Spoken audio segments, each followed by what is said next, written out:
పడుతుందండి. ఇడ్లీలో 2 చెంచాల ఉప్పు తగ్గించు లక్ష్మి. ఎలాగో మనం పేదోళ్ళమే కదా, కనీసం ఉప్పు ఖర్చైనా తగ్గుతుందనుకో.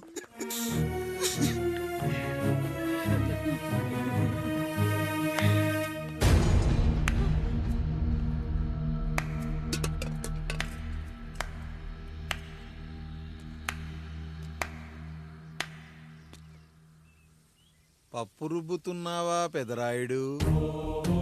ఎవడికైనా చేసిన పాపం పండుతుంది అంటారు. నీకు మాత్రం అదిగో అలా పిండయింది. అరే రే రే రే రే, చేతి నిండా భార్యలు, ఇంటి నిండా బంధువులు, బీరువా నిండా డబ్బులు, ఊరి నిండా జనాలు. ఏరి ఎక్కడ? ఇంటర్వెల్ ముందు ఇంటర్ చదివే కుర్రాడు ఏదో ఆవేశంగా డైలాగులు చెప్పాడు, సెకండ్ హాఫ్ కు మర్చిపోతాడు అనుకున్నావు కదూ? మర్చిపోవడానికి నువ్వు నాకు ఇచ్చింది అప్పు కాదు, ద్రోహం. అమ్మ వచ్చిన ప్రతిసారి అడిగేవాన్ని, అమ్మా నాన్నెక్కడా అని. నీ గురించి తెలిసాక నీ ముందుకొచ్చా, నీ బ్రతుకుని ఇక్కడి దాకా తీసుకొచ్చా. పిక్చర్ అభి బాకీ హే మేరా పితాజీ.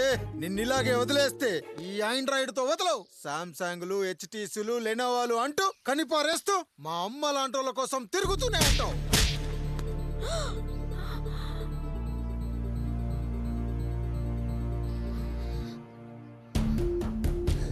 అమ్మా అమ్మా ఛీ, నన్నలా పిలవకురా.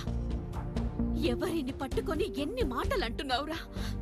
రాయికి వరమిచ్చిన రాముడు దేవుడైతే, ద్రౌపదికి చీరిచ్చిన కృష్ణుడు దేవుడైతే, నాకు బిడ్డనిచ్చిన ఆయన కూడా దేవుడేరా.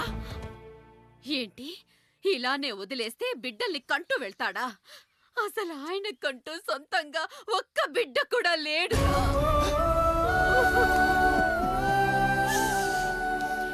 అసలు ఏం జరిగిందో తెలుసా? మీరుండండి అయ్యా, ఉండండి. మొదటి భార్యని చేసుకున్నాక పిల్లలు పుట్టలేదని రెండో పెళ్లి చేసుకున్నారు. ఆవిడకి పుట్టలేదు. మూడోసారైనా తగులుతుందనుకున్నాం, తనకే పుట్టలేదు. పిల్లల కోసం పెళ్ళాలని మార్చాడే కాని వాళ్ళని వదిలేయలేదురా. అదిరా మా పెద్దయ్య మనసు. ఆయన దగ్గర బాణం ఉంది కానీ లేదురా, లేదు. అసలు నీ తండ్రి ఎవరో నీకు తెలుసా? తెలుసా? ఇదిగో ఈ కాముడేరా నీ తండ్రి. గేదె నల్లగా ఉన్నంత మాత్రాన పాలు తెల్లగా ఎలా ఉన్నాయనే కదరా నీ ప్రశ్న. దానికి సమాధానం చెప్పాలంటే, ఒక వర్షం కురిసిన రాత్రి నేను 9వ నెల బాలింతగా ఉన్నప్పుడు. పండు పండు, ఇదిగో. ఏమిటండి ఇది? నిద్రలేస్తే నేను, బయటికెళ్తే గంటోడు, పక్కకెళ్తే పాలేరు, ఎప్పుడూ తిరిగే తాయారు. రోజు మమ్మల్ని చూసి చూసి బిడ్డ కూడా జిడ్డు మొహం వేసుకుని పుడతాడేమో అని భయంగా ఉంది. కడుపులో ఉన్నప్పుడు మనం ఎవరి మొహాలైతే చూస్తామో అచ్చం వారి పోలికలతోనే పుడతారంటారు. పొరపాటున నా పోలికలతో పుడితే?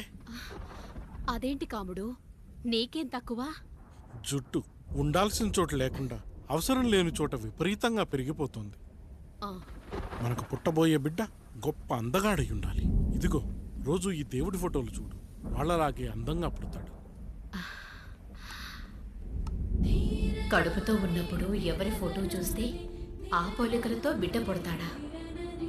కనిపించని దేవుడి పోలికలు నా బిడ్డకెందుకు? ఈ ఊరికి దేవుడు రాయుడు. నా బిడ్డ ఆయనలాగే పుట్టాలి, ఆయనలాగే పుట్టాలి.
ఏంటి పండు ఇలా వచ్చావు? అయ్యా, తప్పు జరిగిపోయింది పెద్దయ్య. ఏం జరిగింది? అసలే నువ్వు ఒట్టి మనిషి కూడా కాదు. ఒక్కసారి ఇటు చూడండి అయ్యా.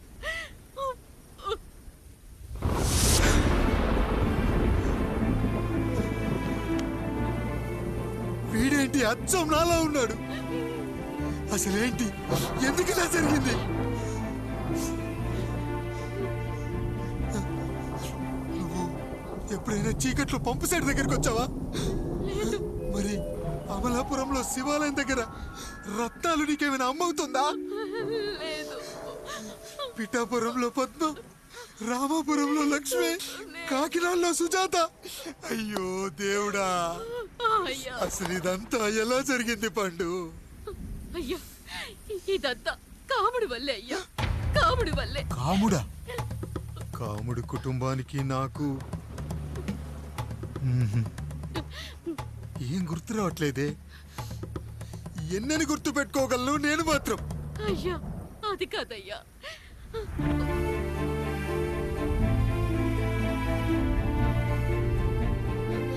అలా రోజు మీ ఫోటో చూసి చూసి అచ్చం మీలాగే పుట్టాడు. అయ్యో, నా పోలికతో బిడ్డ కావాలనుకోవడం ఏంటి పండు? నువ్విలా చేయడం ఏంటి పండు? పోలికల కోసం ఫోటోలు ఎందుకు చూసావు పండు? అందుకే కదయ్యా ముందు ఆ డైలాగ్ చెప్పాను, తప్పు జరిగిందని. ఇప్పుడు ఏం చెయ్యాలయ్యా? స్వచ్ఛమైన మన ప్రేమను ఈ పాడులోకం అర్థం చేసుకోదు. కనీసం మీ ఇద్దరి జీవితం బాగున్నా ఆనందపడేవాని. వీణ్ణి ఇక్కడ ఉంచొద్దు పండు. బయటికి పంపించు. బయటికి పంపించి బాగా చదివించు. గొప్పవాణ్ణి చెయ్యి. వీడికి అయ్యే ఖర్చంతా నేనే భరిస్తా. అవసరమైతే ఆ డబ్బు కాముడి జీతంలో కట్ చేద్దాం. అయ్యా, వెళ్లే ముందు వీడికొక పేరు పెట్టండి అయ్యా. వీడు ఇంకో రాయుడు, అంటే ఇంగ్లీష్ లో అండ్ రాయుడు, అండ్ రాయుడు.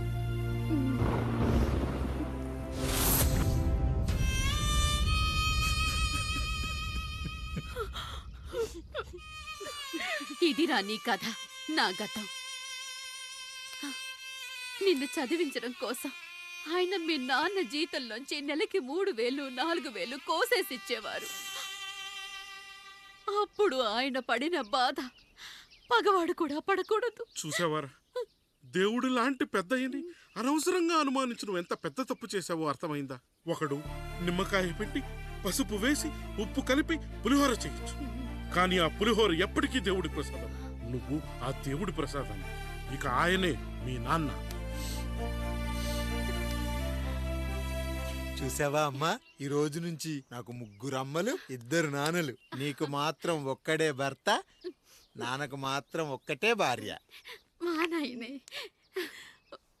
అయ్యా, బిడ్డను ఒక్కసారి ఎత్తుకొని తిప్పండి అయ్యా. బాబు, నాన్నా, నాన్నా. బాబు,